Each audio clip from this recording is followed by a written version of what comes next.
Le coach sénégalais Pape est suspendu.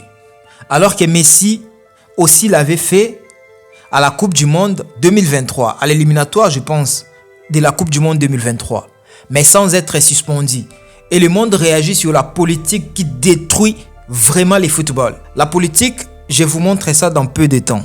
Vous devez comprendre que c'est encore grave, puisque jusque-là, la FIFA et la CAF ne parlent que des problèmes sur le Sénégal, mais ne parlent pas ou ne touchent pas l'affaire des serviettes. Alors que vous devez savoir qu'il est interdit d'entrer sur les terrains, peu importe que vous soyez stadier, supporter, peu importe qui vous êtes, même les remplaçants ne peuvent pas entrer dans les terrains de jeu.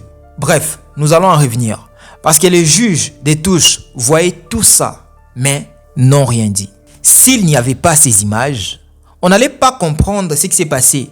Et si les gardiens sénégalais nous racontent ceci, et qu'il n'y avait pas des personnes qui ont filmé, puisqu'il y a des gens qui ont pris du temps à filmer ces genres d'images que nous avons aujourd'hui des preuves. Même s'ils n'ont pas encore agi, la FIFA, voire même la CAF, nous allons en parler.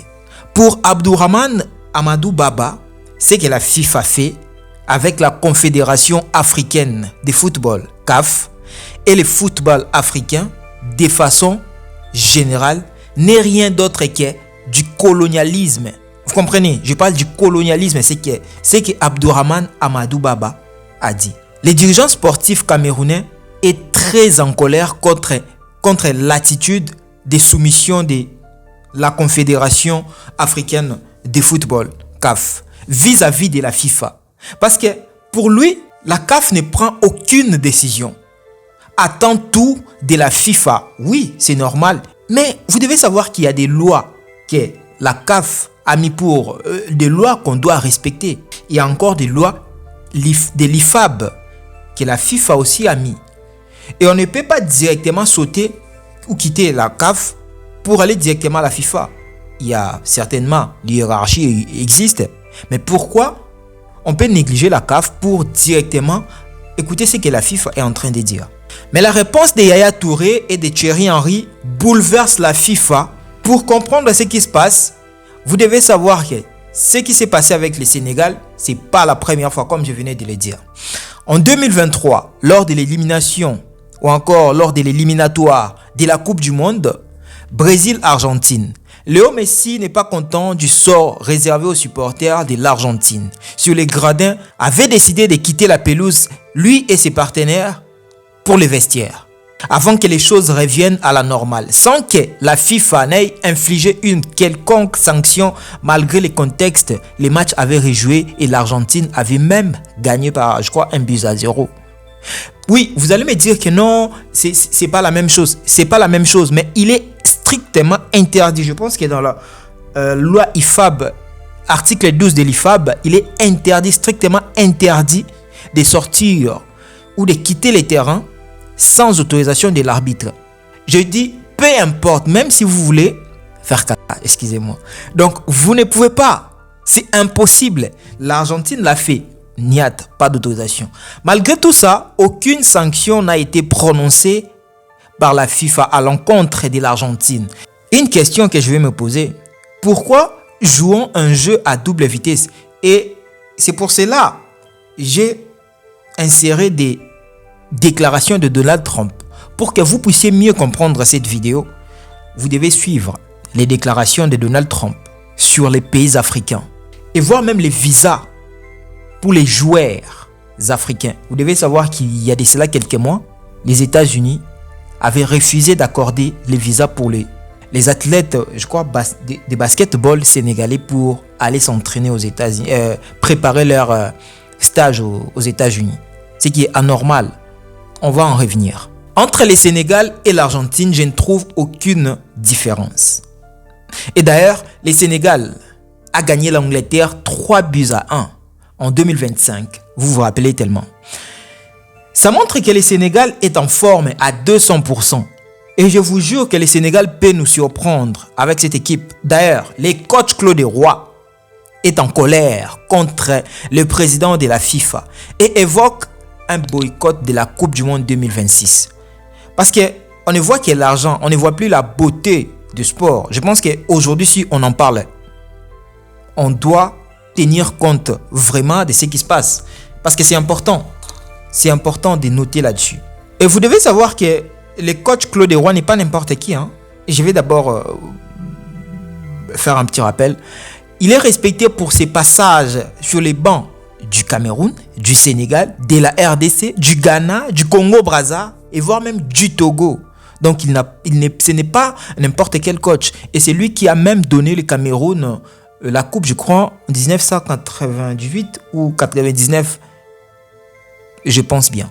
Il dit ceci, je cite, « Je me demande s'il ne faudrait pas appeler au boycott de la Coupe du Monde 2026 vu les comportements de Donald Trump à l'égard du continent africain.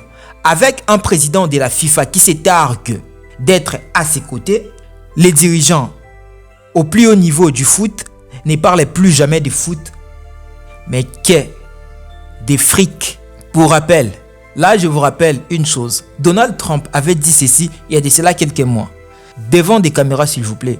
Quelqu'un au sein de la FIFA m'a dit de ne pas m'inquiéter car l'Afrique ne reste généralement pas longtemps dans les Coupes du Monde. Il m'a dit qu'elle ne disputait généralement que 3 ou 4 matchs. Puis, elle quittait la compétition. J'ai beaucoup apprécié cette information. Après avoir disputé 3 matchs, la moitié des équipes quitteront mon pays. Nous espérons que la France ne restera pas longtemps non plus. Son premier ministre nous a causé des problèmes. Je ne parle pas de la France aujourd'hui. D'ailleurs, nous on parle de l'Afrique. Quand il parle de ça, je pense que nous prenons ceci à la légère. Mais c'est en quelque sorte une insulte envers nous. Vous comprenez? Parce que cela veut dire que non, ces peuples-là, ils sont moins développés. Je n'ai pas besoin qu'ils quittent. Mais pourtant, c'est la Coupe du Monde. On a joué, on s'est qualifié. Il doit nous respecter. Et aujourd'hui, quand on aura un problème de visa, peut-être les États-Unis refusent les visas pour les supporters sénégalais, ça va être compliqué. Vous savez ce qui se passe actuellement. Je ne vais pas en revenir parce que là, je ne parle pas de la politique. Je parle de foot. Mais vous devez savoir que ça commence un peu à... Voire même après ça, les États-Unis avaient pris la décision de suspendre pour une durée indéterminée les traitements des visas étrangers provenant de 75 pays. Si je parle de ça, je veux que vous puissiez comprendre en fait la base et puis nous allons revenir pour comprendre ce que Thierry Henry et d'autres personnes ont déclaré surtout et puis la décision FIFA pour suspendre les Sénégal. Donald Trump ne veut pas des pays africains dans la Coupe du Monde. Pourquoi? Je mets point sur ces sujets. Je pense que là, vous avez compris. Yaya Touré et Thierry Henry contre la FIFA. La légende ivoirienne Yaya Touré a tenu à clarifier sa position alors qu'il circulent des accusations de vol contre le Sénégal lors de la finale de la CAN 2025 au Maroc. Pour lui, la réaction du sélectionneur Pape Thiaw, qui a temporairement quitté le terrain avec ses joueurs après le penalty sifflé contre les Lions de la Teranga à la 97e minute de jeu, était pleinement justifié. Il dit « Je suis fair play, mais je n'accepterai jamais qu'on me vole devant le monde entier. J'ai apprécié la réactivité et le mental des Sénégalais hier. Que ce soit les staffs techniques, les joueurs ou les supporters, tout a été parfait au bon moment. C'est mon avis. » Et il ajoute que la CAF et la FIFA sanctionnent tous les dirigeants et le football sénégalais à vie s'ils les veulent.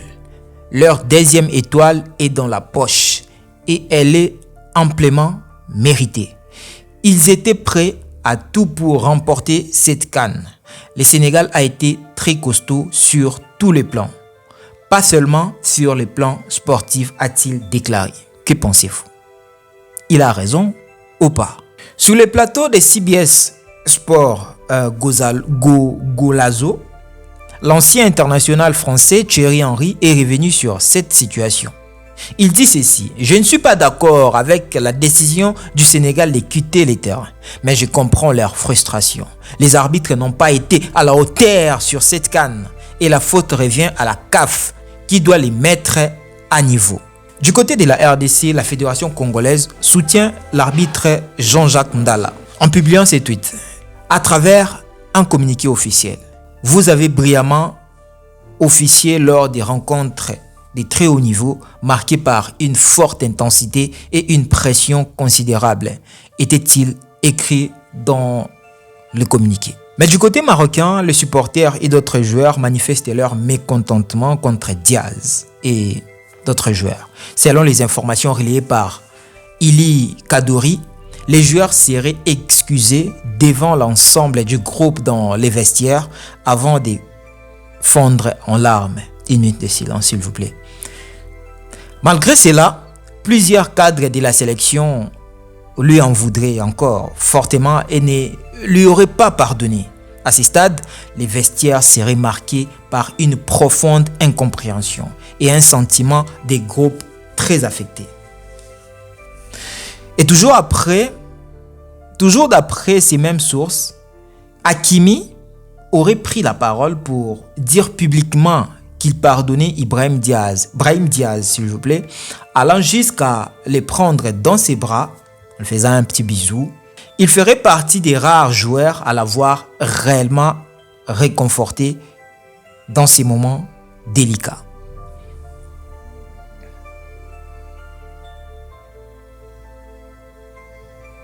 Sur les réseaux sociaux, aucun joueur marocain n'a laissé des commentaires de soutien sous la publication Instagram d'Brahim Diaz. Seuls Bounou, le gardien, et Hakimi, El Hainoui et Mounir ont liké le post, alors que ces précédentes publications recevaient habituellement des messages de soutien de la majorité de l'équipe. Ça montre que la tension n'est surtout pas bonne. Enfin, le sélectionneur Walid Regragui aurait demandé à ses joueurs de faire preuve de pardon. Conscient du climat actuel, il sait qu'une tension prolongée pourrait peser lourdement sur les groupes et perturber la préparation en vue de la Coupe du Monde 2026.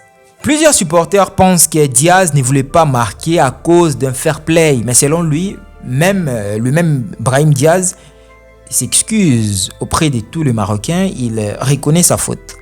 Hervé Renard détruit totalement Brahim Diaz en disant « On a le droit de rater un penalty, mais en pareil cas, je suis catégoriquement et je n'ai aucune complaisance. C'est un manque de respect pour tout un pays et tout un peuple en quête d'un succès depuis 50 ans. » Qu'en pensez-vous? Vous avez compris? Dites-moi dans les commentaires ce que vous en pensez. Est-ce que les coachs sénégalais, déjà nous avons vu presque beaucoup, ont partagé déjà l'actualité et certainement, je ne sais pas si c'est pour combien de mois que le coach est suspendu et l'équipe sénégalaise, heureusement, ils sont là. Moi, je souhaite beaucoup de chance à l'équipe sénégalaise. À l'équipe sénégalaise, je souhaiterais même qu'ils puissent remporter la Coupe du Monde et ça change vraiment beaucoup de choses. Et je respecte aussi la RDC, la seule qui a tenu vraiment contre le Sénégal.